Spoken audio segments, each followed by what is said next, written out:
Again, we want to thank John for coming on to the podcast and supporting us on patreon.com/mostofpodcast, where you could also support us if you want to be on the podcast at the gold tier. But now it is time for our favorite weekly segment where we give our praise and love to the soggiest of shooters, the dampest of dudes, the moistest of men. These are our Wet Boys, the guys that absolutely popped off over the past week, guys that had historic performances, incredible moments, life-changing performances. These are our Wet Boys. We're going to go around the table and talk about pretty much our players of the week. Ricky, start us off. Yeah, I'm giving it to it. I don't think I've ever given a Wet Boy to a player from this team unless there was their main player. I might have given him one, but I can't remember. But I'm going Rudy Gobert, averaging a double-double this week, 16 rebounds, and also doing it on the defensive end because, he's Rudy Gobert, averaging 4 blocks per game, almost 5 per game. Got to give the Utah Jazz some love that I don't know if I've given Don Mitch a Wet Boy, but if not, I've given the Utah Jazz their first Wet Boy from me. Well, now we're going to have to check. That I've given. Now we're going to have to check if you're saying that. I was going to say, I don't know if I've ever given. You did not last year. You did not in the playoffs, and yeah, you never have. Okay. You never. So this have. is my first Jazz Wet Boy. This is your first Jazz Wet Boy. I might honestly be the first Jazz Wet. No, Joe Ingles got one from Dave. Shocker. Jumping Joe. It was a great story week for him. Wasn't it the playoffs? Yeah, that was No, it. that was it was the, the playoffs. It was playoffs. Yeah, it was the playoffs. Yeah, that's it. We didn't give any other Wet Boys out to the Jazz.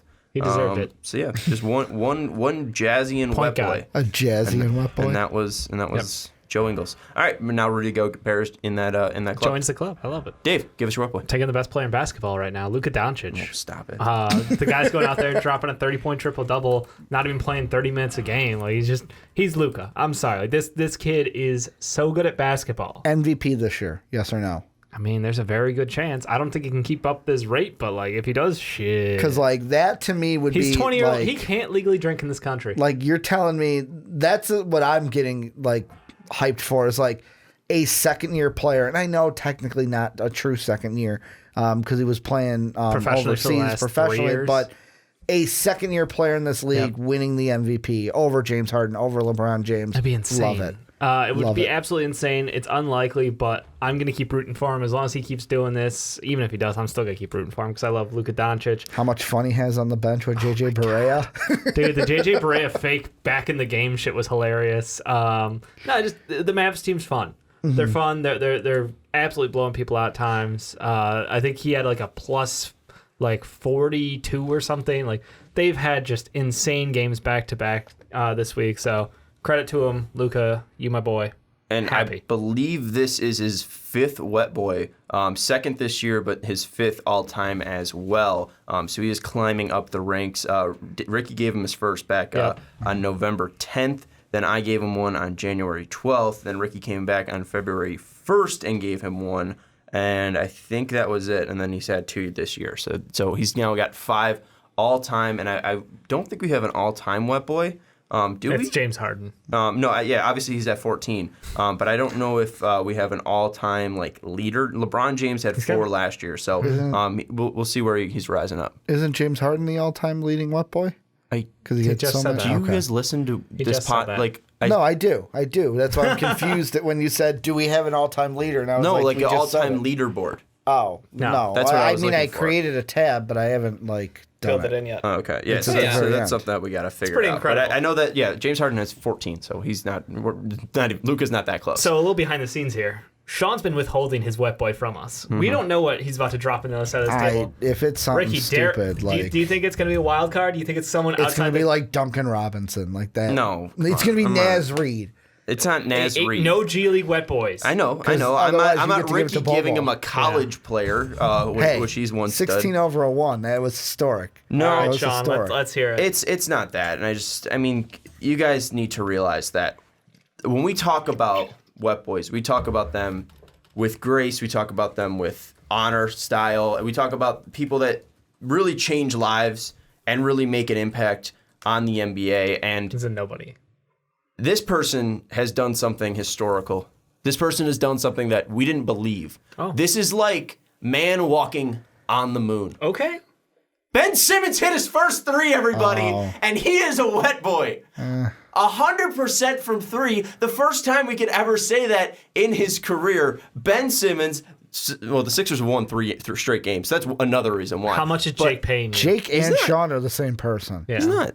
Like, they are literally the same people. He absolutely deserves this. This is his worst year. But we're talking about 3 games here, and this is also his best year shooting from three. So therefore, you're wrong. 100% from three this year, 55% from the field, 13 points per game, 12 assists, and 7 boards per game, and they've won 3 straight. So that hits every mark for me. Are you winning games? Yes. Have you done something historical? Yes. No one thought Ben Simmons could do that. Is it historical, or is it just an, oh my God, he hit a three? Everyone remembers their first 3, especially after you've been clowned for 4 years and not shooting them. I mean, Jesus, and it was also buttery. Like, that was a sweet shot. Like, it was perfect. Like, that was a great stroke. Cool. He's got a good shot. That's fine. In the playoffs. I'm cool with it, but he at least did it. Now we're not going to see another one for another 3 years, but still, it was like seeing Halley's Comet. It was awesome. Are you not going to remember the first time you saw a comet, Dave? No, because I don't. You've just never seen a comet. Don't. So next time you see a comet, you'll be like, whoa, that's like Ben Simmons' 3. That was also a bad voice crack. Whoa. Why is it so bad? It's not bad. It's just, it's not, you built it up too high. Man walk on moon, Ben Simmons 3. Yeah, they're not the same. I mean, if you're Jake or you're from the city of Philadelphia, maybe. Yeah. But like, sorry, Sean. This is... Hold on. When did they start the space program? When was NASA founded? Oh, I'll look it up. Yeah, Okay. Seriously, that's an easy Google, man. I'm not fucking Google. Okay. Trying to get me to do your Wikipedia look. Hey, don't say that. My phone might turn on. Hold on. Let's see. So NASA was founded. Oh, was it really 19? No. It was formed 1958. Mm-hmm. Okay. July 29, 1958. And then the moon landing. Did it take longer for them to figure out how to land on the moon? No, it took about like 10 years. All right, so it took them 10 years to land on the moon, and it took Ben Simmons 3 years to figure out how to shoot a 3. So, I mean, maybe Ben Simmons is a little bit rapider than a pace. Maybe this is like them circling the fucking Earth or whatever. But yeah, shout out Ben Simmons. 13 points per game, 12 assists, 7 boards, and you hit your first 3. And it was a buttery shot. It was a good shot, and now he's a soggy shooter. That was pretty damn nice. Big yikes. All right. Anyways, let's go into our fantasy update. Ricky, you got to pull it up? I do have it pulled up. Nice. Give us the rundown. I like you doing it. Yeah. I sucked at it last year. You could take it. You're another fantasy guy. So we are 7th. Brad Stevens Army, TJ McConnell Fan Club, which is Jake, King E, Tomcats, Sam Kim, and then Chef What You Want are ahead of us. We're really good at free throw percentage, really good at blocks, really good at points. We are duty at our free throw percentage we're good at. We're duty at field goal percentage, and we're duty at rebounds. We're about what? There are 2 teams less than us in field goal percentage, and you one. burped? Yeah. I thought we were going to have a fart gate on us. You got to look at the raised shoulders. We're the senators farting. Yeah, I thought we were going to have another one of those. Or Mark. Hey, let me cough to try to cover that up. Or Mike Kellerman. or Mike Francesa farting on air. That was great too. That was the best because they wrote a story on it and then they released it and they're like, Mike, you were in the New York Post, and he's like, I didn't fart. So fun. So we're really bad at field goal percentage and rebounds. Like rebounds, we are atrocious. There's only one. I think it's Super Hippo, Kyle. Mm-hmm. Yeah, Kyle's the only one worse than us in rebounds. So that's where we need to improve, obviously. Get better, team.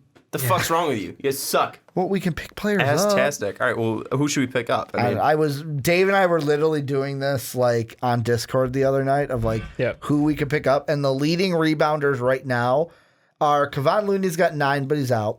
You got, I always say his name wrong, Daniel Theis. He's got 7.4. He's and he's the shooting, German kid, right? Yeah, and he's shooting 46% from the field, which but is he awful. only averages, but it's better than our team. That's the thing. You can't think of it like that. You got to think, is it better than our percentage? Because if it's better than our percentage, it'll bring our percentage up. Doing math. Jermichael Green, 7 rebounds a game, but he's shooting 40% from the field. And then after that, JaVale McGee has 6. Batum has about 5.8. Rondé Hollis-Jefferson has about 5.7, but he's shooting 57% from the field, which would help both of those go up Should we just drop Michael Porter Jr.? I've been waiting all season for this. That's what Dave said last week. Let's drop him. Because, I mean, he's just not going to get playing time. Anyone who's playing minutes, really. I mean, that's the thing. If Let's they're playing, try Hollis Jefferson. No, He's absolutely playing not. 20 minutes a game. I don't care. He's Better garbage. He's better garbage. field goal percentage, better rebounds, Garbage. which would bring those two up. Garbage. JaVale McGee. What about Royce? Royce O'Neal. O'Neal. Yeah. 5 boards a game, 51% from the field. Yeah, but if we're doing the 50% from the field, I would rather take Hollis Jefferson because he's getting a board more a game. He's getting a board more a game and four more points a game. Like Royce O'Neal's 5.9 could bring us down.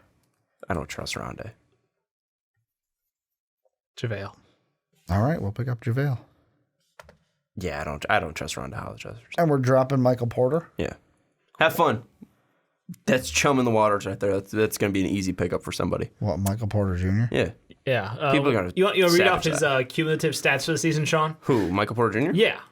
Let people know what kind of tantalizing player he is right now. No, I mean, he's been good. Like, he's looked good in Limited minutes. in the minutes he's played, but they're limiting his minutes because they don't want to him to get injured again. But he has 35 points, 23 boards, 3 assists, 3 blocks, 12 personal fouls, 6 turnovers, 2 of 9 from 3, 14 of 32 from the field, 5 of 8. I mean, it's tough for him to get into a rhythm, but I mean, he hasn't looked bad. He looks physically good out there. I just think it's, they're putting him into a system. It's going to take a little bit for him to learn the system. I think that's what Mike Malone said. So I wouldn't be shocked if February he's getting a lot more minutes, but right now they're just easing him into it. I don't think he's looked bad though. I mean, per 100 possessions, I mean, he would be scoring 29 or 20 points per game. So I don't think he's been bad. But he's not helping our fantasy team. Yeah. And this isn't a fantasy dynasty fantasy league, so there's no point in having him on our team. But that's gonna do it. Hopefully we're maybe 3 weeks, 4 weeks away from seeing Vic come back and play some NBA minutes. I'm hoping the other Is side it that of long? I thought it was closer than that. he's doing a little bit of practicing, a little 5-on-5ing with the G Leaguers. Took part in a full scrimmage Thursday. Yeah, but I think Wasn't controlled, and it wasn't controlled, and Oladipo wasn't subbed out. Remains out concrete turntable. Hope is that we'll be ready in December or January. Yeah, I figure. Who returns first, Otto Porter Jr. or Victor Oladipo? I'd say Vic. I'd say, isn't Otto Porter 2 weeks? No, there's no timetable. Yeah. They said it's just weeks. Yeah, I'm gonna hope Vic's back by December. I'm going Christmas. Give me a Christmas gift. Mm-hmm. Do they have a Christmas game? That'd be great if the Pacers did have one. Do you want to bring him back on Christmas? Because what if he has a dud? I don't care. It's awesome. Christmas games are they're one of my favorite games of the year. Really? Especially when they started the season. Oh my god, that was the best lockout year? The best start of an NBA season. I No will Christmas argue. game. They do have a tough stretch, so I would be. I think honestly, We don't have a Christmas game. bring him back on the 13th if he's ready. You got the Hawks, then the Hornets, then you play the Lakers, and then the Kings, and then the Bucks, Raptors, Heat. Whew. So That's on defense. And then the Sixers on the 31st. So, they got January. they got a tough stretch in that range. So January. Yeah. So bring him back in December and have Let him warm up to it. Yeah. Yeah, okay. That's why you have him before those games start ramping up. Yeah. All right. That's gonna do it though.